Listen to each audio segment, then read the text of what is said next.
Chang. I'm the founder of Girl Geek X, and we are so excited to have with us on International Women's Day Cadence Corporate Vice President of EMEA, Rebecca Dobson. She has spent time at successful startups before joining the semiconductor industry, and she'll be telling us all about her career journey with some real talk leadership and career advice that you won't want to miss. So grab some tea, grab some coffee, and get ready for Rebecca's story, and you'll be sure to walk away with plenty of insights to take to your own career and climb that career ladder. So welcome, Rebecca. Thank you, Angie. What a lovely introduction. It's really great to be here, all the way from snowy London.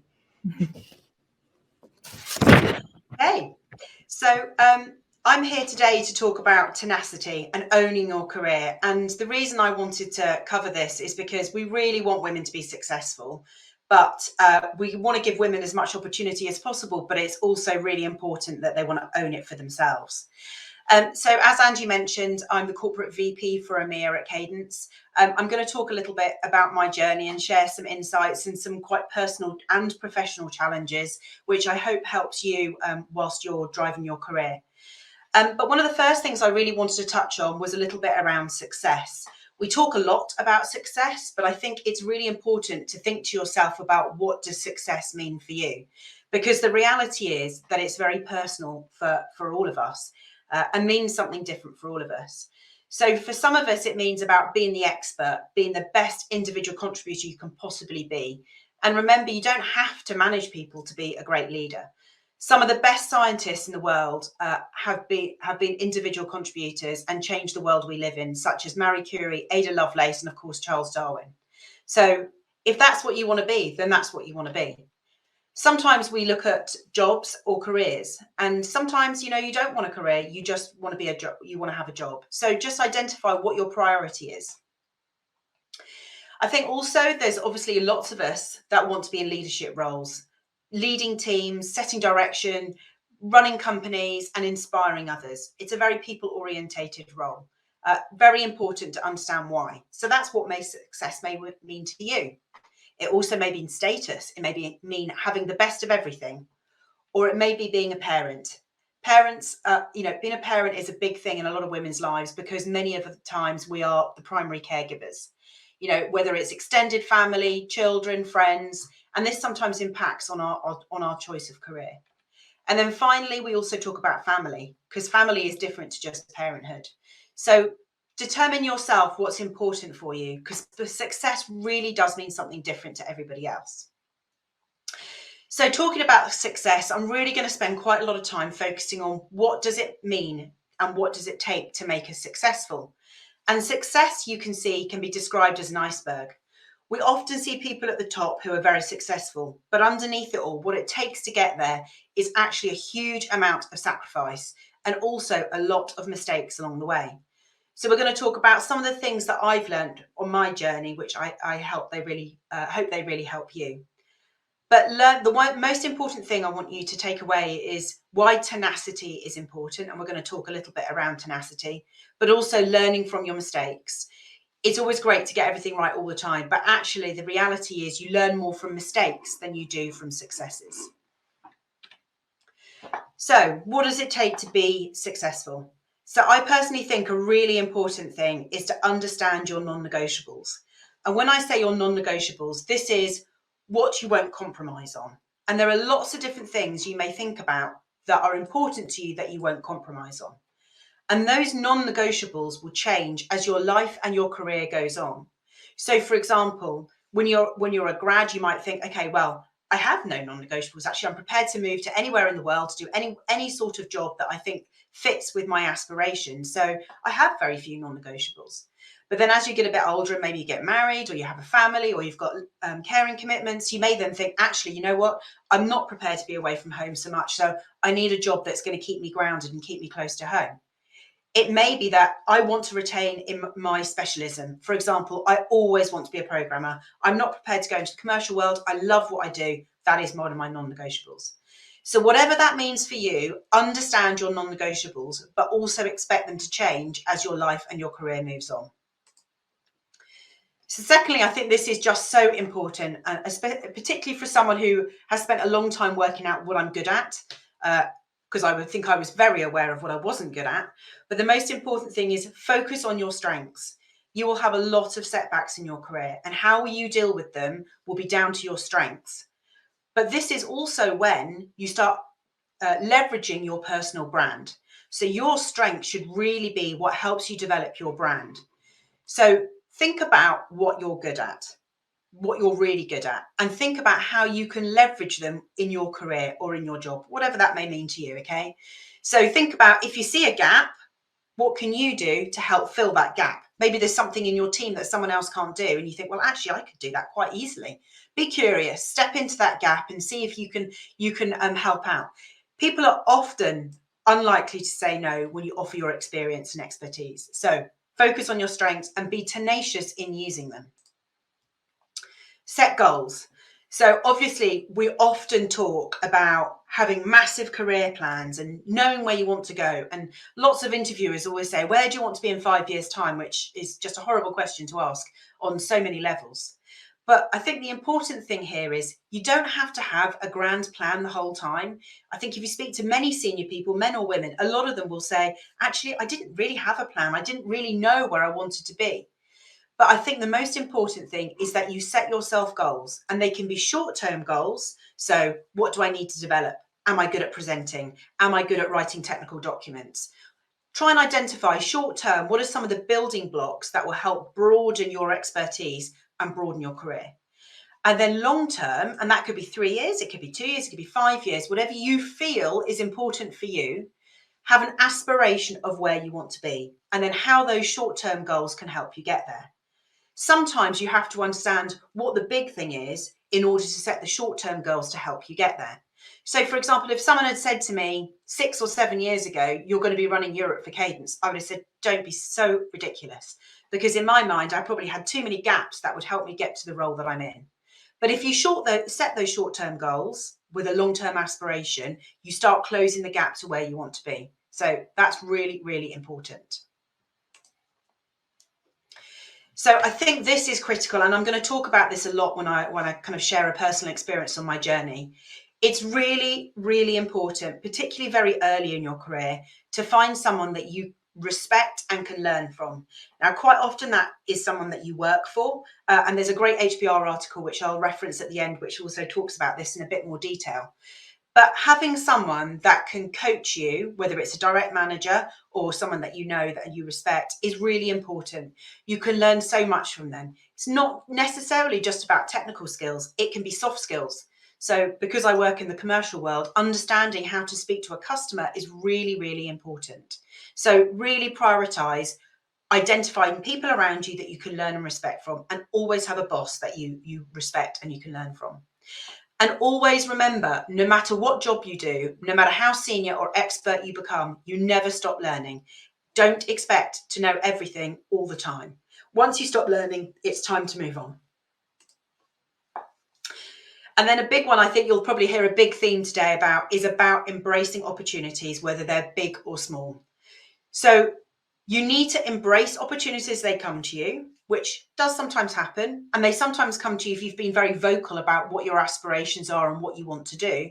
But sometimes you have to make opportunities to build momentum. So it may be something simple, like I was saying before. If you see a gap and you think you can fill it, then go and ask, look, I can do this. I think I can help you. People will say yes. Okay. It could be that, so you're asked to do a project and you think, you know what, that's out of my comfort zone. It's not really my core strength.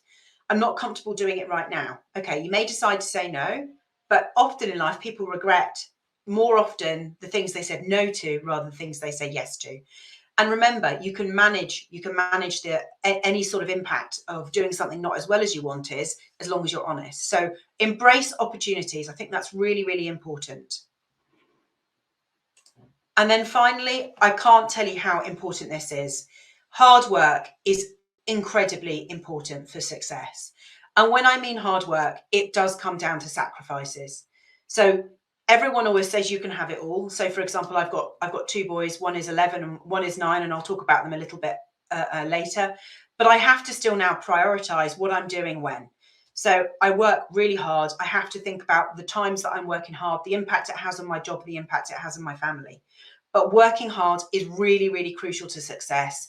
And no one should ever expect, no matter how smart you are or what you believe that you're giving, you can't do it without hard work. So always bear that in mind.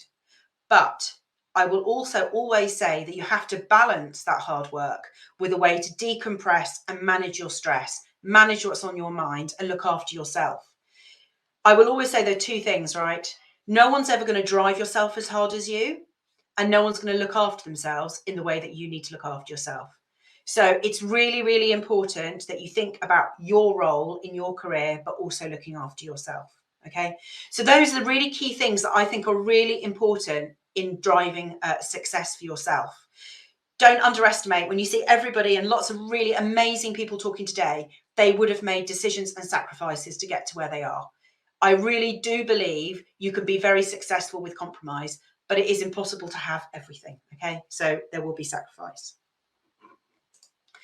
So I want to talk a little bit around my personal journey and professional and personal setbacks. So it's a very honest description of some of the challenges that I've faced and some of the things that I've kind of challenged myself with overcoming. So I hope it's useful for you. So I joined the tech industry 23 years ago now. I started out of university. I did a technical degree doing programming. I've never been a programmer since I've graduated. I've always wanted to work in the commercial space. But I think one of the first setbacks, as well as one of the first transformational parts of my career journey, were that when I joined Sensora, which was a startup out of a research lab, I joined doing public relations, and I was absolutely awful at it. I mean, awful. I hated every moment of it. I hated speaking to journalists. I just didn't understand it. I just hated it. I was very lucky because I worked for the CEO, and he was amazing. And he was someone that I'm still in contact with today and actually gave me a job later on in my career. And he was someone I respected and learned from. And he said to me, Rebecca, I don't think you're very good at what you're doing. And I said, I'm not very happy doing it either. But this was like, what do I do? But actually, this is when it probably provided me with the biggest opportunity. So he said, I can see in you something that you probably can't see in yourself. I think you're brilliant at speaking to customers. So why don't you think about going into sales? So that's when I made my first move into sales. And for a couple of years, I worked for that company, running all of our sales in Europe. I then decided to take a career break. I'd been a backpacker in my university days, so decided to go off and do a little bit of South Asia and finished in Australia. And when I got to Australia, I was really lucky. I'd run out of money, but I was really lucky because I got a job with what is now Dolby. And I think this is probably one of my first biggest personal setbacks happened. So I just got my job at Dolby literally 1 week, and I was due to start on the Monday. And I got a phone call from home in the middle of the night, and my father had had an enormous heart attack, and it was horrendous. So I knew that I couldn't stay in Australia. I thought, I don't even know if he's going to survive this. So I got on a plane, first plane I could get, and I flew back to the UK. I was very lucky when I got back. He was ill for quite a long amount of time. He had another heart attack almost immediately after the first, which that one doesn't represent. But I looked after the family business. So when I got back, I couldn't go back to starting my career. I looked after the family business. But I have to say, this did teach me a lot about resilience. So, it's a very traumatic time when you experience, illness in your family. And I also got thrown at the deep end running my family business, which I didn't really know a lot about at the time, to be honest. But I thought, what's the worst that can happen? Someone's got to keep it going. My dad's got to rest when he came out of hospital. So I did that for about 6 months. And it taught me a huge lot about being determined, about being resilient, really looking at what the setback was. I was thinking, well, it's not about me, it's about my family business, looking at the bigger picture of how I could help. And I got loads of experience as a result of it. I had to speak to the accountants, I had to speak to the lawyers. So it gave me some great experience. Then I went and got a job again. Again, my last CEO from my last company, he said, we've just set up a new one, Rebecca, would you like to come and work for us? And that was amazing. So I had an amazing journey for about 6 years with this company called Synaptic. My boss, who is the CEO, gave me amazing opportunities. So I learned everything from how to work with our lawyers to set up precedents for contracts, negotiating commercial deals. And then toward the end of that time, before we got acquired, I was running the European sales, and I was personally looking after Nokia, which at the time was the biggest consumer electronics brand, particularly in mobile phones at the time. My father had another heart attack. This is a theme you may see coming on here. But then we were acquired, and we were acquired by a company called Wolfson, who's been acquired subsequently. But we were acquired because they wanted our relationship with Nokia to help them leverage their business. And I have to say, this professionally was probably the first time I was devastated about a role. So shortly after we were acquired, Wolfson said, we don't want you looking after Nokia anymore. And they were brave enough, someone I was working for was brave enough to tell me at the time they thought I wasn't experienced enough. And granted, I was in my late 20s at the time, so I certainly wasn't experienced enough for some of their sales team. But as a startup, we had managed to sign a contract with this multi-billion-dollar company, and we were only about 30 people. And we'd done what this bigger company hadn't managed to do, and they'd acquired us to do. And so I was kind of blown out the water. They'd asked me not to run Nokia anymore, and they'd asked me to work for someone who I didn't really respect, which I found very difficult because I'd worked for them alongside them as a peer and knew what they were, kind of how they operated and what they did. And at that point, I just thought to myself, I don't think my career is going to be here. So, that setback then put me on the road to looking for a new role. And ironically, at the same time, I was approached by Arm.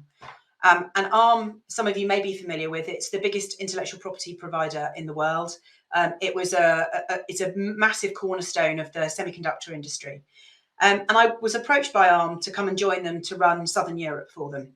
And I have to say, I had massive imposter syndrome. I was absolutely terrified. I thought, there's just no way I'm going to get this job. This was even before the interviews. And then when they offered me the job and I arrived, I was the youngest. I think I was only the second other woman in the team as well. And I just found it completely overwhelming.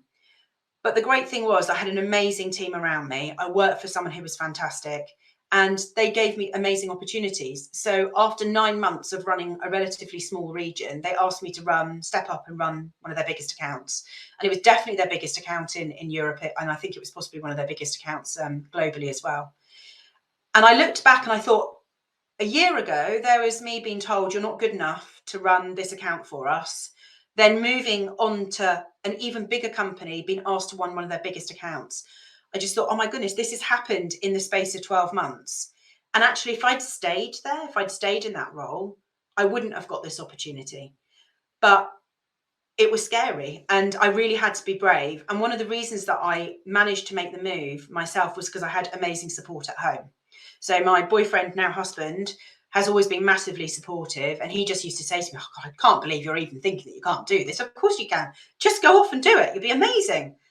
Now, if he hadn't pushed me, I don't know whether or not I would have been brave enough to even go to the interviews for Arm. And I look back now and think, oh my goodness, I can't believe that I even doubted myself. So I then had a really great career in Arm. But then my father had another heart attack. But then about 11 years ago, I had my first son. I took a little bit of time out, maternity leave.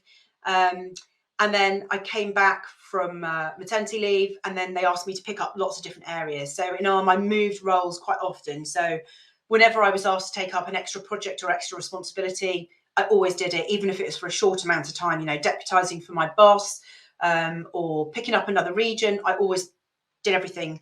And then in the end, I got some great experience across the region, although I was not promoted in that time. So I was probably there 5 years doing lots of different things without being promoted. Came back from having my first son, like I say, got a broader role. And then I fell pregnant with my second son. And then I think probably one of the most devastating things happened. My mother had a massive stroke, and she was incredibly ill for a really long time. And we didn't think that she was going to survive. And I was actually 8 months pregnant at the time. And in that last month of pregnancy, I lost 14 pounds in 1 month, just purely down to stress, which for any of you that have been pregnant, you'll know that losing weight in pregnancy is very unusual, let alone in the last month. So it was an incredibly stressful time. And it was also an incredibly stressful time because at work, I was doing a deal with a customer that I had been looking to close a deal with ever since I joined, and we'd never, ever got there. And finally, right at this point, that's when I managed to close that deal. So it was a really hard time. My mother was really, really devastating ill. I then had a newborn baby, closing a deal at work, and we're also doing building work at home. So it was unbelievably stressful. But I did just keep on going. And I think one of the reasons I kept on going was because I just thought, what are the alternatives? I had a little baby to look after. I had a toddler to look after. You know, I had to think about my mother, who was incredibly sick. But I knew I always wanted to go back to work. So I took full maternity leave, which in the UK is quite generous. So I think I took about 9 months off after I had my second son, maybe 10 months. And I spent a lot of that time kind of helping through the family with my mother being sick.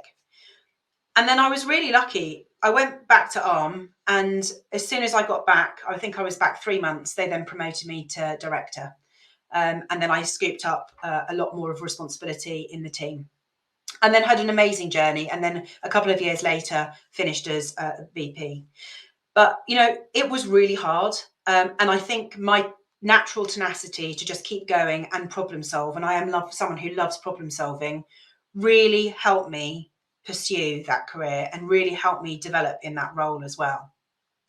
So then about 4 or 5 years ago, I decided that probably I really wanted to move on from Arm. The danger was if I carried on there, I probably would stay there the rest of my career. And I thought, I don't want to spend another 20 years here. I want to go and do something different. And then I really did challenge myself. I thought, right, I am going to move out of the industry and go and do something completely new. So I joined a British satellite network provider called Inmarsat. And I was there to run the sales team. They very quickly promoted me, and I picked up the marketing team and became an SVP as well. And I was there to transform the business. So it was kind of like a channel business, and I was there to transform it into an IoT solutions business. And I was only there 14 months because Cadence had approached me about joining them. And like I said, the role at Cadence was something which I'd never considered I would have been, you know, good at doing. But I had learned a huge amount of time at Inmarsat. Although one of the main reasons I was happy to move on was because on my second day, they told me that the investment they promised me when they gave me the job, I was never going to get. So again, I thought, well, how can I transform this business if you're not giving me the investment I'm supposed to have? So it was quite a problematic business. So I went through a transformation, transformed the business, restructured the business, and then moved on from that to Cadence. And I have to say, Cadence, I'm now 3 years in, and it really is an amazing place to be. But there have been some big challenges since joining Cadence. So if you think I joined 3 years ago, I joined 8 weeks before we went into the pandemic and went into lockdown. And this in itself has presented me with lots of challenges. So, you know, I had to think about how was I going to build my networks with HQ, which obviously is in the Valley, when I'm based all the way over in Europe, different time zone. I don't know the culture of the business, and it's very difficult to understand the culture of the business when you're not in the office, you're not with people all the time. So I then went to spend another 2.5 years behind the screen, basically, still just trying to set myself up. So I had to get to know my team, get to know HQ, get to know the politics, get to know the networks, understand where the powers of influence and everything were, all remotely. And it was really, really difficult. The first year itself was probably the most challenging year. And then I've kind of moved on from that now and got to know people. But I'm still now only really just getting out into the field to get to know different networks in the US and both in Europe. So, you know, there have been lots of challenges along the way. I've always worked incredibly hard. I've always thought about what I'm happy to compromise on and what I'm not happy to compromise on. And I would urge you to think of those things. Think about what are your non-negotiables. Think about what's important to you and that you're not going to compromise on, okay? And like I say, those will change as you go through your career.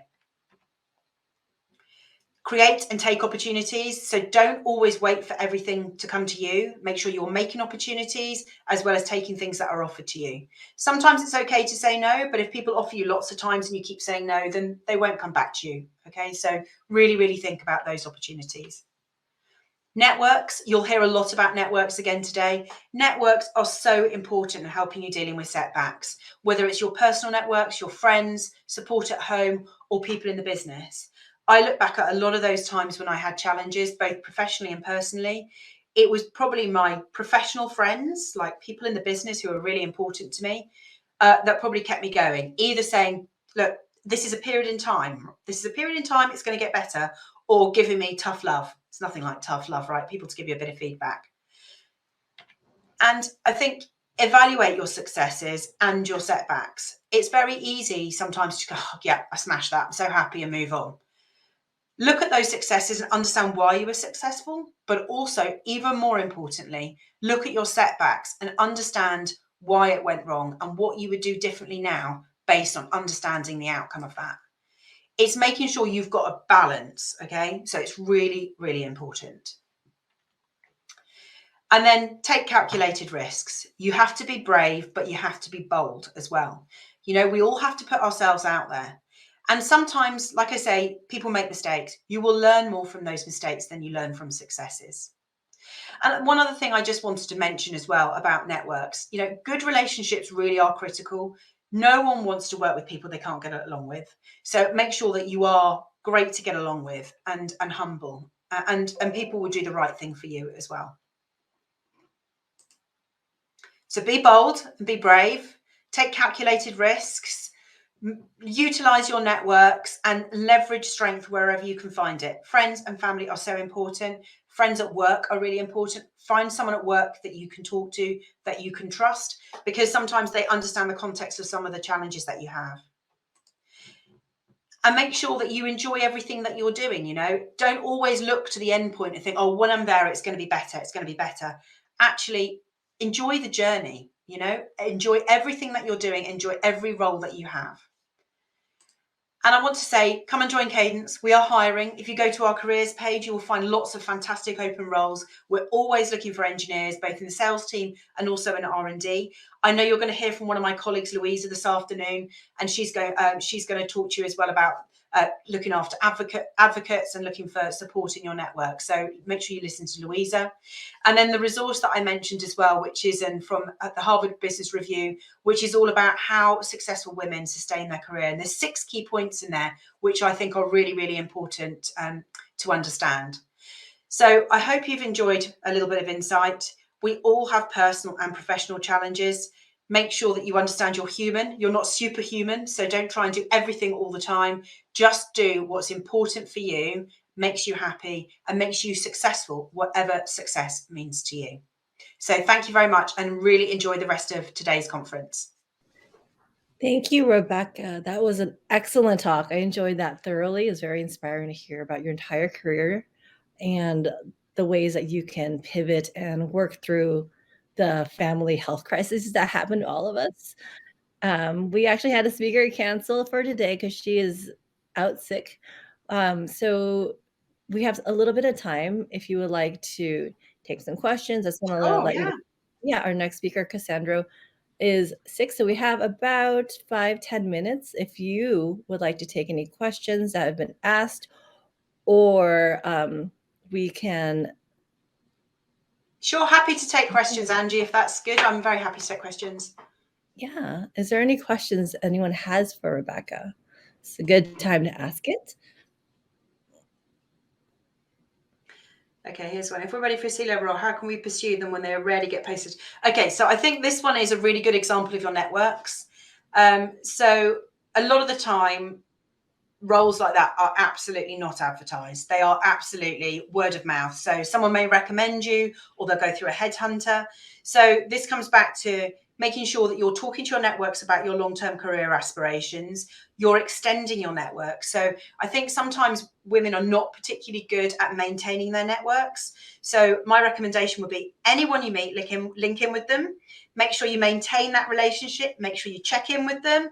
Make sure that you're making your social media presence visible. So I didn't touch too much on brand, but you know, this whole setting yourself up with non-negotiables and being clear about what you want is your brand, right? That's who you then become, and people acknowledge you. But your networks will help you get exposed to these non-posted C-level jobs. Great. That's a good answer. How do you recommend staying in touch? That sounds like a lot of work. Yeah, it is important. So I think if you're someone that's kind of going to conferences and attending these things, I think it's always good. Drop someone a note, say, look, I'm going to be there. Do you fancy meeting for a coffee? Or be great to meet beforehand. Or I mean, you know, so I don't live in the centre of London, but if I'm going into London, I'll say to one of my old contacts, hey, do you want to meet up? It'd be great to see you. Or you know, luckily these days, you know, LinkedIn's brilliant. You can just drop them a note, see things are going well, or how are you? Not heard from me for ages. So you've got to manage your time, right? Can't be with everyone, but it is important to maintain those contacts and those networks. and have No, that's positive great. relationships with people. That sounds like great advice. That's a good reminder to take a little bit of time to find a quick coffee or lunch when you go to a work event or a conference to just reconnect with somebody and get recharged and re-inspired. And Keeping you that know, energy. our CFO at one of our women's conferences, he said something which I thought was really powerful. He was like, networking is not for weekends. Networking is part of your job.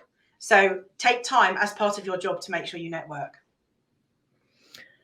That's excellent advice. So, yeah, I think your Harvard Business Review articles are really inspiring. I love sharing articles about the latest in the research about how women in tech and business can be successful or help raise red flags for ways they are not, so that we can all address the issues. And I think sharing articles like that has been a fun way to break into people's LinkedIn inboxes. And people share news all the time, and we're always looking for that cutting edge research to bring back to work and apply with our teams. Yeah, And that can absolutely. be part of that networking and messaging each other, saying, "Hey, did you see this cool article? Maybe you'll get some useful use out of it." Yeah, you're right. Absolutely right. So great. If you have to go, we can let you go, and I will be here. Once again, for anyone that joined us, Cassandra is out sick today, and we are looking forward to hearing her talk at a later time, and we'll be sharing that with everyone. The Voice Within was a great talk. I felt like when I heard the dry run, it felt like very therapeutic. So look forward to that coming, not today, but another day. But yeah, is there any more questions, or we can let There's one Rebecca? I've seen here that I think is quite interesting, which is about focusing on your strengths. How do you identify your strengths? So sometimes people are very perceptive and they know what they're good at. So, you know, I know what I'm good at, but it's taken a while to work that out, right? And one of the ways you do that is asking for feedback. So not just your boss, but people around you, and being really thick-skinned when they give you the feedback. So quite often with my team, we do stop, start, and continue. So we go and ask people 3 things they should stop doing, 3 things they should start doing, 3 things they should continue doing. And it helps them understand what they're good at, maybe where they need to develop. So those feedback is really important. So make sure you ask for it, but listen to it. That is so scary, but also so true that you have to ask for feedback, listen to it, process it, and work on your strengths and weaknesses, or strengths. Strengths, yeah. Strength-based is always good, right? It's always good. Yes. Any more questions? We have a few more minutes before the next session. How is the work culture at Cadence? Okay, so that's a great question. So, I mean, I've been at Cadence 3 years. I think it's a great environment. So it's a highly intellectual environment. You know, we've got a huge amount of technical employees. It's an environment where people are trusted. So, you know, for example, we're going back to the office now. And some people are saying, well, how are you saying we're going to go back to the office? We're saying, look, we just trust everyone to do what the right thing they need to do. So it's a very outcomes-based company. We have, you know, some amazing individuals within our field, like real experts in our field as well. And so it's a very insightful business. But it's a lovely place to be. It's a very warm and welcoming place to be. And we're a very international business, and so culturally very diverse as well. That's great. That's great to hear. Okay. Oh, that's a hard one. I think grief is one of those things that doesn't ever go away. So a lady that worked for me, her husband unfortunately had a very unexpected heart attack, and she struggled with grief for a really long time. And she said, oh, everyone keeps on telling me that it's going to get better with time. And she said, it's not getting better with time. So I think, you know, you need to find your way. Quite often talking to people really makes things better. Maybe talking to someone who understands, who's been through it, and also someone who maybe knew the person as well that you're grieving with. But I think the most important thing is don't rush trying to recover from something like that, because, you know, we're all like the same with everything, right? We're all individual, and it will mean something different to other people.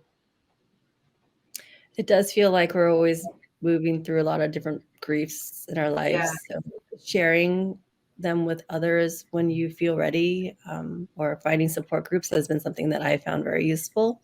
Yeah. In this day and age of Facebook. It's actually very easy to find a Facebook group where people are so struggling through very, kind of not similar, but different things.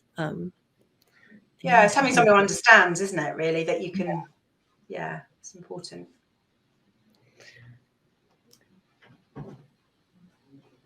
We have one more question.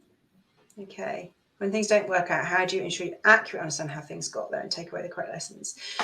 So I think this is really, it depends on the complexity. So sometimes you need to really get a lot of people together to unpick what happened, and go through it step by step. At what point did something not work or not become successful?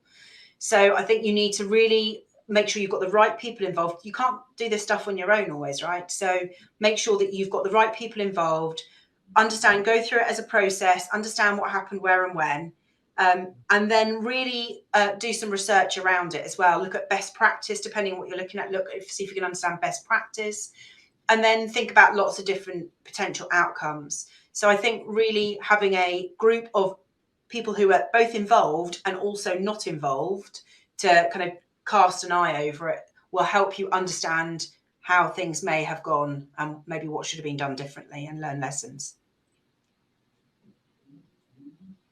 Yeah. Thank you, Michael, for asking that question. We actually do get about a few % of our Girl Geek X event attendees have been people who don't identify as women. So I'm always encouraged to see men and allies come to our events, learn something, ask questions, and have fun, share the takeaways and expertise with other people. And I think Amy said we have one more question. If you have, I'd like to answer that. This is a great question. I think this is down to people getting to know you. So I'm sure if any of my team are on the call, I am very firm, I'm very clear, but I'm very fair. So I think as people get to know your personality and they understand your non-negotiables and they understand, kind of what the boundaries are, then they understand. But also, if any of you are fans of Simon Sinek, as I am, explaining why is really, really important, not just what. So you think about, when you're explaining something like you mustn't do this or we can't do this, it's always the context of why. I think that's really, really important. And the simple things, right? Don't be emotional. Don't be out of control. Just be really reasoned and sensible, and as you would expect someone to be in a professional environment. So, and then people will see that you're making the right decisions and being fair. That is very fair. Thank you. I think hearing from people like you, Rebecca, and being inspired by your very measured, very fair, very firm, very empathetic personality, it's really inspiring to see on International Women's Day. So we're going to wrap up this session and go to our next session. So thank you all for joining us. And thank you especially to Rebecca for joining us from London. Pleasure. Thank you so much. Have a great time on this day. So thank you so much. And we'll see you in the next session. Super. Right. Thanks, Angie. Thanks, everyone. Thank you.